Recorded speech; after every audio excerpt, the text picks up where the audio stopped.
Financial Times is the premier business newspaper in Tanzania. The Financial Times is a weekly source of information and business insight for the most successful leaders, executives, investors, and entrepreneurs in Tanzania and throughout the East Africa region. We provide critical business insight and in-depth features on companies, people, strategies, ideas, and economic trends. The Financial Times offers an unrivaled platform for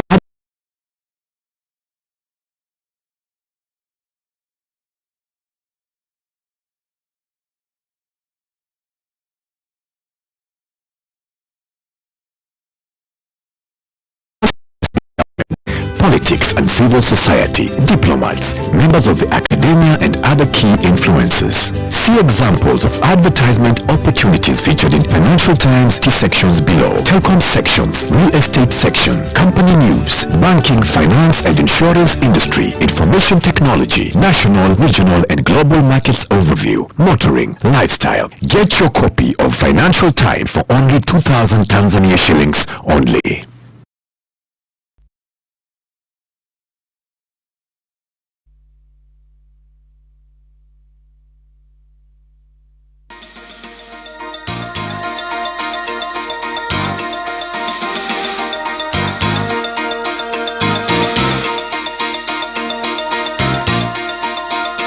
After lightning strike and others suffer severe injuries.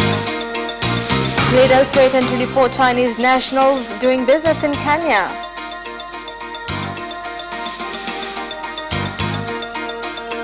And Taifa Stars urged to keep supporting Taifa Stars.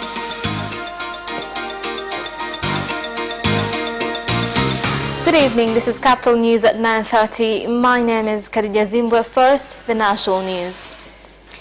6 children have died after being struck by lightning, while others have suffered severe injuries. Among those who suffered bad injuries are teachers of the English medium Imako Vision Primary School, which is in Geita City. The whole tragic incident has caused great concern among people in that area, and they showed up in large numbers at Geita Regional Referral Hospital in search of their children after they failed to find their kids at school. A great number of other people went to the mortuary and the intensive care unit ICU with enormous alarm.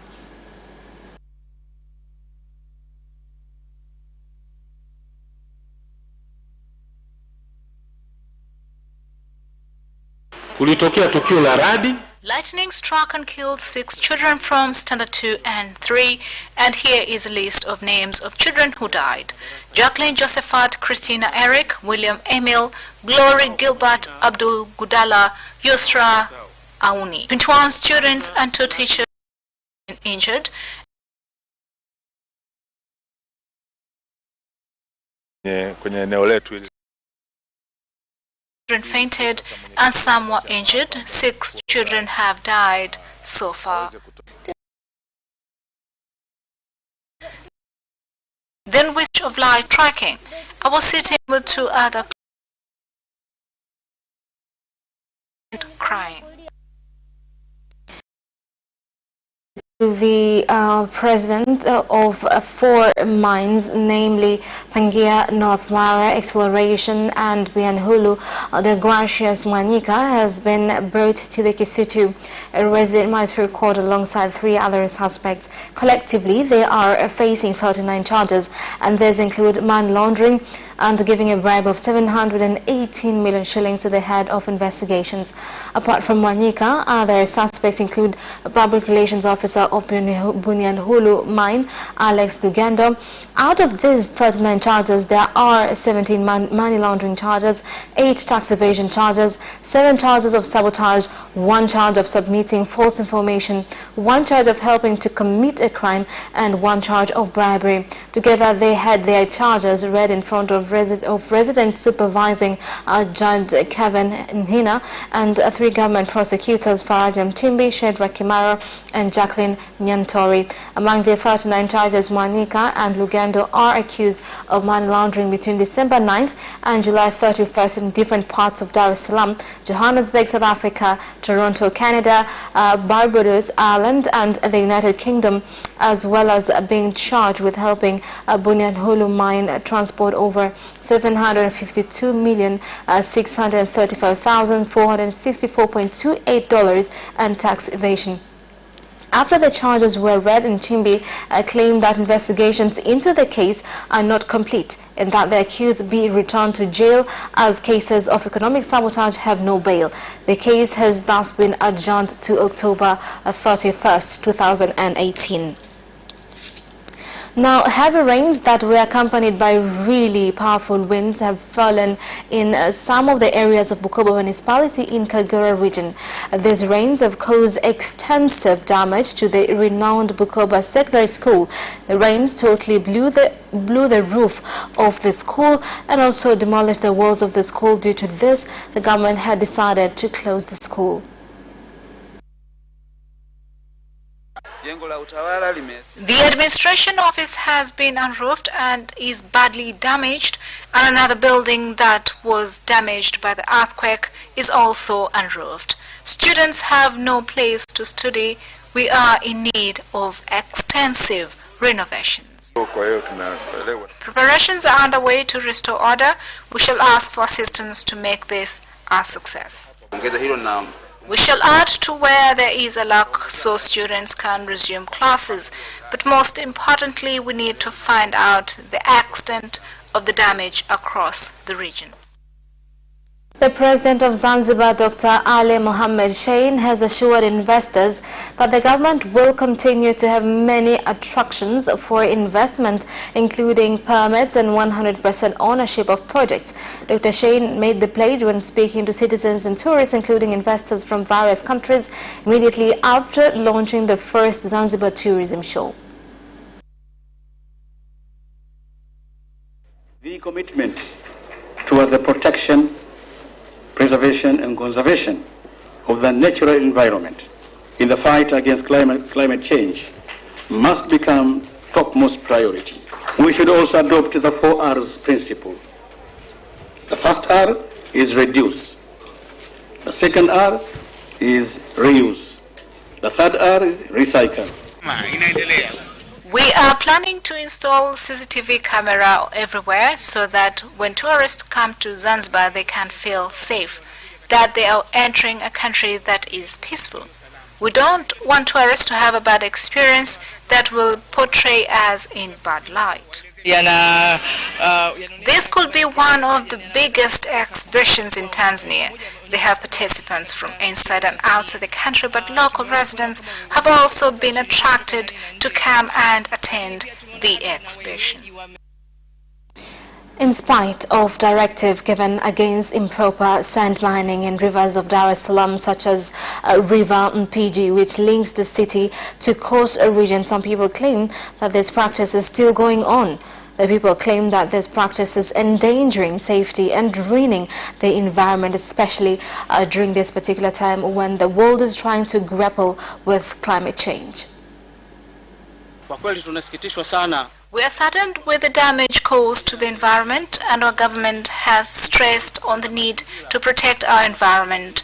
We have been doing that by protecting the source of Mpiji River by planting trees. Yet we have people who come to dig for sand claiming that they have permits. They are causing so much damage. We have been let down by the actions of the local government authorities. Some people are going into the river to cause damage to benefit their families. We ask a higher authority to assist us in this. The family and residents of Njaro Street, Temeke Municipal, have asked the police force to conduct an in-depth investigation after the bodies of 3 children from one family were found in a Toyota Mark X with plate numbers T459 AVO that was parked at the street where the house is. Police Commander Lazaro Mambosasa admitted receiving reports on finding of the bodies of the children and said that the police force is investigating the incident.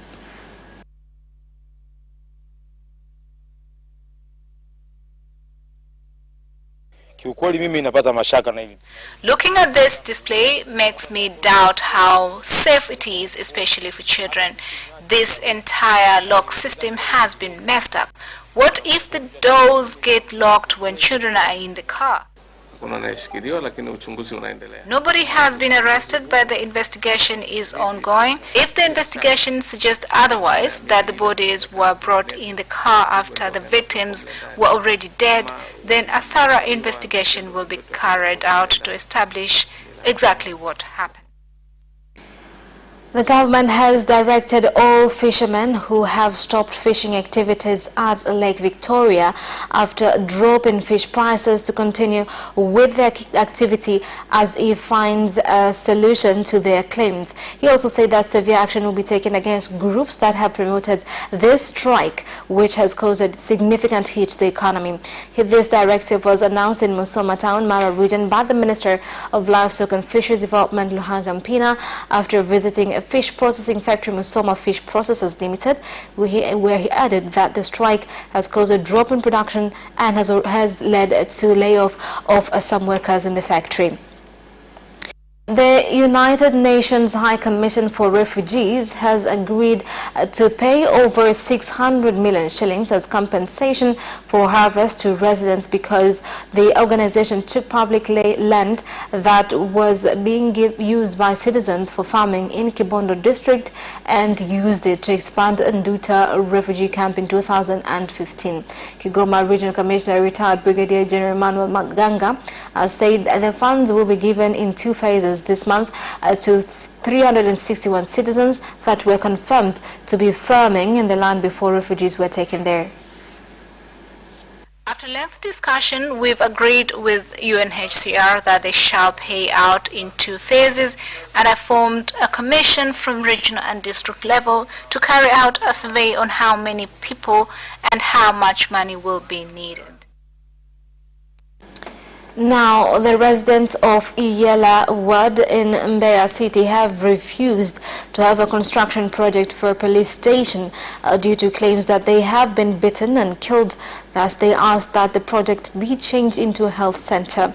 Speaking in front of Mbeya Regional Commissioner Albert Chalamila, residents of Iyela Ward say they have had a poor relationship with the police because of the abuse they suffer at their hands, and a fear of a police station is built, then there will be an increase. We don't wish to be protected by the police force.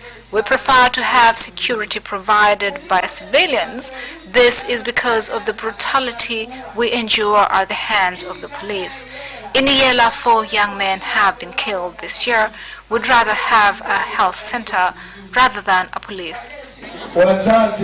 Parents are failing their children. Some end up as street kids. I'm in agreement that a health center should be built rather than a police station. I ask that this is done quickly. And that is the end of National News. International follows next.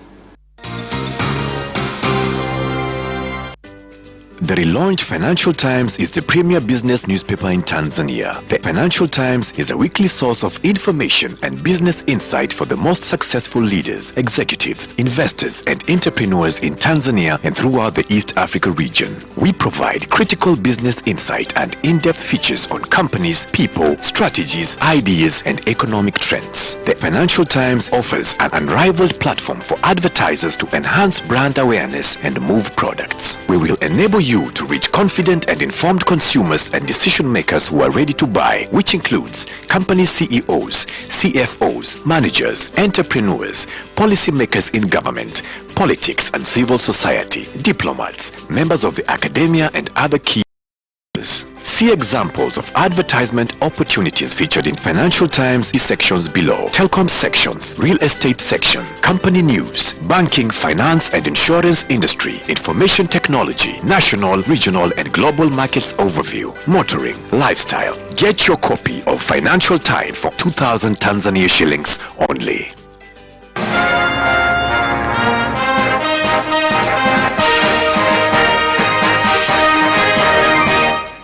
Welcome back, and in international news. 2 weeks since 5 Chinese nationals were captured in Nairobi with army uniforms as well as tear gas bombs, leaders from central Kenya have threatened to deport all Chinese citizens working as vendors in Nairobi. The leaders blame the government of Kenya for giving out work permits recklessly to them. Here's more on the story.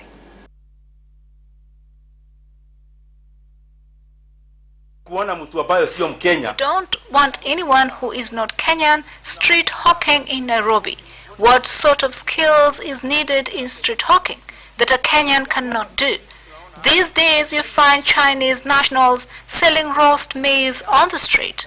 I'm asked as an MP representing the youth, what are we doing to create jobs? We cannot afford to share the few jobs that we have with foreigners. Is imported from China, we can choose to say that fish is not good for consumption. There are many ways that the government can do to protect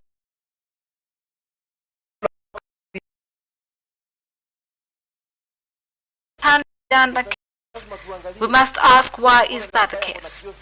We enable foreigners, yet we hurt our own people. Refugees living in Uganda, an increase in incidents of witchcraft that have been claimed to be done by fellow refugees. The camp has a collection of refugees from Rwanda, DRC, Tanzania and Burundi, and some items to carry on with witchcraft. In Cameroon, hundreds of people have died and thousands were forced to flee their homes after almost 2 years of conflict between English and French speakers. Recent presidential elections have only increased tensions. Now, moving on, Chancellor Angela Merkel vowed Monday to do more to restore Germany's confidence in her unhappy coalition after a battering for both of her governing partners in Bavaria's state election added to tensions in the alliance. Vanessa Victor from Capital Television and Deutsche Welle correspondent Thomas Bauer discussed the implications of this. Angela Merkel's coalition government in Berlin looks more fragile than ever after voters in the state of Bavaria, this is one of Germany's most important states, roundly rejected the Chancellor's allied parties at a regional election this weekend. The result was compared to a political earthquake. With me is our political correspondent Thomas Farrer from Deutsche Welle to tell us more about this. Thomas, can you put it in perspective? Just how bad were these results? It is particularly important to put this into perspective, as you say, because you may think, well, why is a regional election in Germany important? But the fact is that regional elections here are always analyzed from a broader perspective on what that means for the Chancellor and for her government. And in the particular case of Bavaria, as you mentioned, we're talking here of a state that is very important politically and economically. It's also the state, as you may remember, we've discussed it on various occasions here, where many migrants came into Germany at the height of the refugee crisis, and it's also the state that has some local Bavarian politicians who are also members of the federal cabinet in Berlin. That's because the conservative bloc in Germany is not only one party but two, the conservatives overall and the conservatives in Bavaria. So this explains why this election in Bavaria was so important here in Germany, and this also explains why the result was so bad, not only for the conservatives there but also for Angela Merkel back here in Berlin. So, Thomas, what does this mean for Chancellor Merkel and her supporters? Essentially, that the pressure on her is increasing and increasing and increasing. It was already very high before the election. We've discussed here also some of the reasons, all these conflicts and differences on migration within the members of the coalition, and this result simply shows that people are not very happy with the way things are going at a federal level, also at a regional level in Bavaria. So obviously this means that for her the pressure increases. She stated herself that it was now more needed than ever to try and regain people's trust, and this has to do with the fact that many people thought that that emphasis on migration above all was not good that politicians at a local level in Bavaria and at a federal level here in Berlin should also focus on some of the other needs that people have here in Germany when it comes to education, when it comes to healthcare, when it comes to infrastructure. All these issues are also important for the voters, and many voters feel that they were in a way neglected because of this constant pressure and this constant debate on migration. Something else that didn't work, and that's something that politicians here will have to reflect on, is that the Conservatives tried to emulate part of the strategy by the far-right AfD. The far-right AfD got a good result in Bavaria. In fact, they entered the regional parliament in Bavaria for the first time, and the Conservatives, in their push to try and get back some of the voters that went to the far-right, tried to emulate their strategy. The result, not a good one. So this is something that politicians here and in other parts will try to learn from, that it's not good to try and emulate strategies from other parties, in particular the Alternative for Germany. Is there anything that they plan on doing or can do to salvage this situation? Because it does seem like things are getting worse. That's a very good question. Obviously, as I said, Angela Merkel spoke about regaining trust, about these issues that are important to the voters. But the question that many people are asking themselves is how they plan to do this. Because regaining trust is not something that we've heard now for the very first time. It's something that we've also heard in the past. For now, the reactions have been rather calm. Obviously, a lot of analysis, but no radical decisions. And that has to do with the fact that there's another regional election coming up in a couple of weeks in a different state in Germany, the state of Hesse. If the Conservatives and if some of the other traditional parties like the Social Democrats have a bad result there, then we might start to see some concrete reactions at a federal level and at a regional level. What politicians might be doing in the meantime is obviously trying to address some of these concrete issues that we're talking about, not only focusing on migration, but doing so on other issues. Whether that will work, that is still an open question. Thank you again, Thomas. Even earlier when we talked about this topic, it seems it's getting even more interesting. So we look forward to seeing just exactly how everything plays out. A pleasure. And that is the end of International News. Business News follows shortly after the break. We'll be right back. Watch Business Edition as we talk to business leaders and experts in sectors that are transforming Tanzania's economy. To be rich, I have to be a business person. It's not an easy road at all. People need to understand. You must quickly think, how cost effective are you going to be? Business acts as a way in which it can bridge that gap. Business Edition will keep you informed on latest developments in the financial sector, extractive industry, tourism, agriculture, energy, construction, and so much more. Meet entrepreneurs who create employment opportunities. Watch Business Edition on Friday at 8:15 p.m.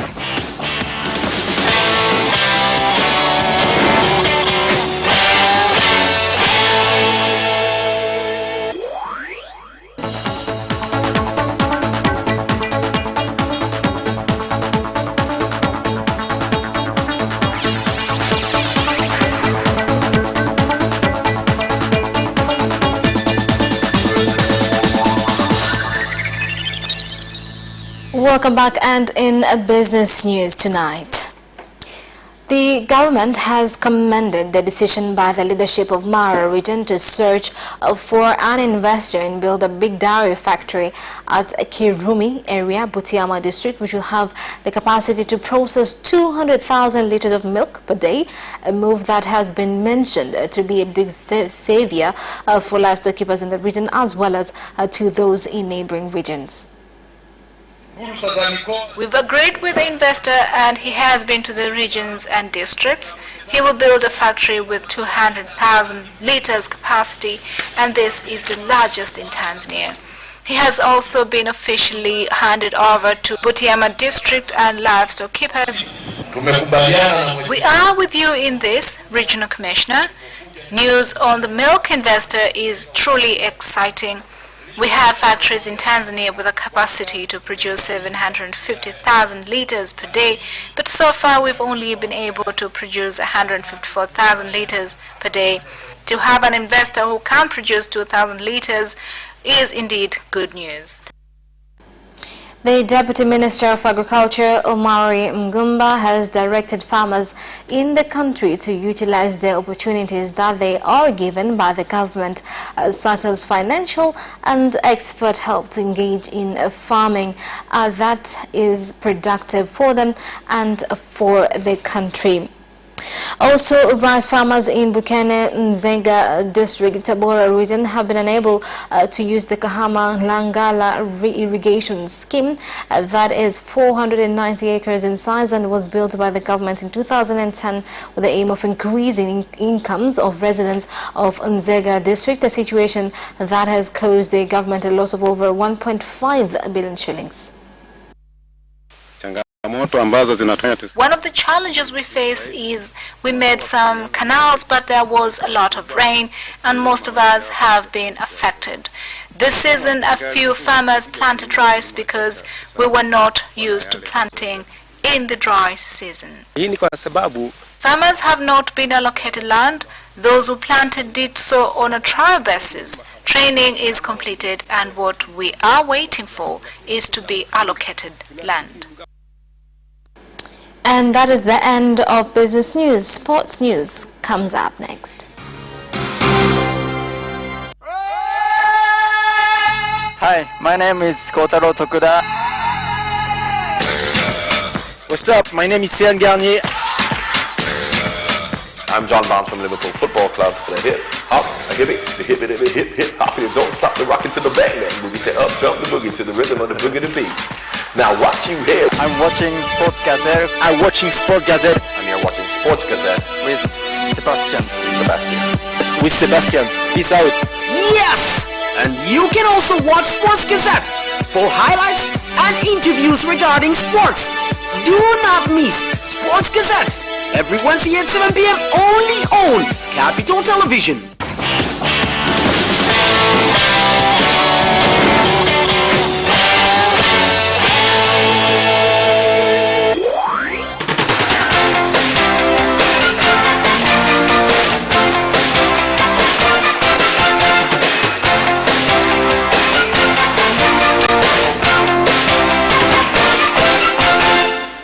Welcome back, and in sports news, the Taifa Stars head coach Emmanuel Amunike has urged Tanzanians to keep supporting their team, insisting that his players have a winning spirit. And I'm happy that today the players have been able to demonstrate this, they have been able to prove this, that the most important thing in this game is to believe in what you are doing.